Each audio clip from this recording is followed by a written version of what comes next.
അക്ഷര സ്നേഹികളെ ഒത്തൊരുമിച്ചിടാം. അക്ഷര സ്നേഹികളെ ഒത്തൊരുമിച്ചിടാം. അറിവിൻ പൊൻദീപമൊന്നായി തെളിയിക്കാൻ വായിച്ചു വളർന്നിടാം. അറിവുകൾ നേടിയിടാം. നീലം പേരൂരി പുതുവായി നാരായണ പണിക്ക് നാമധേയത്തിൽ പിറവിയെടുത്തൊരു അക്ഷര നക്ഷത്രമേ.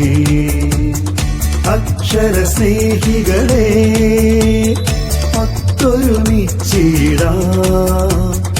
അറിവിൻ പൊൻദീപമൊന്നായി തെളിയിക്കാൻ വായിച്ചു വളർന്നിടാം.